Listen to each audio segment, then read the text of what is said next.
ओम प्रकाश जी नमस्ते, स्वागत छ तपाईलाई। हजुर नमस्कार। हजुर गुण्डा पाल्नुहुन्छ तपाईँ म्यान पावरमा?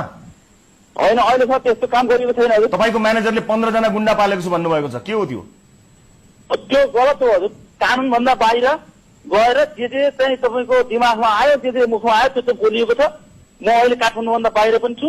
म काठमाडौँ फिर्ता भइसकेपछि मेरो वकिलसँग सल्लाह गरेर उहाँलाई चाहिँ त्यही अनुसारको चाहिँ कारवाही हुन्छ। होस् त, तपाईँको पनि ठेगानमा रहेनछ नि। 2 दिनपछि उडाउँछु भनेर मेरो प्रोड्युसर दीपक बोरासँग तपाईँले कुरा गर्नुभएको 1 हप्ता भइसक्यो। भिजा सिद्धिएको 2 गते 4 गतेको श्रम स्वीकृति दिने ठाउँमा को मान्छे छ तपाईँको? कसरी दियो तपाईँको भिजा? 3 गते सिद्धिने 4 गते श्रम स्वीकृति कसरी पाउन सक्नुहुन्छ? के हो यो साँठगाँठ सर?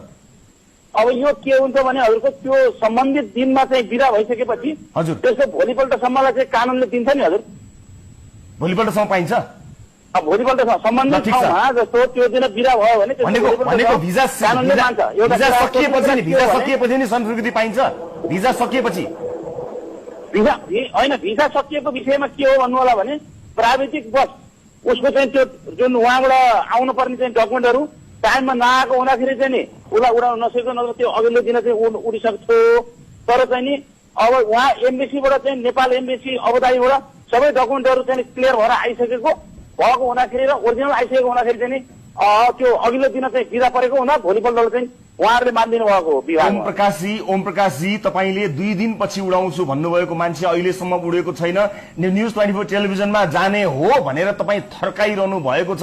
एउटा गरिब नेपाली जसलाई उडाएर जसबाट काम लिएर तपाईँ आफ्नो व्यवसाय चलाउनु भएको छ। ठिक छ, भेरी गुड, गर्नुहोस्, व्यवसाय चलाउनुहोस्। एक त फ्री भिजा फ्री टिकटको खुल्ला उपहास गरेर 1,50,000 लिनु भएको छ, त्यसमाथि झुलाउनुहुन्छ। तपाईँको म्यानेजर गाली गर्छ।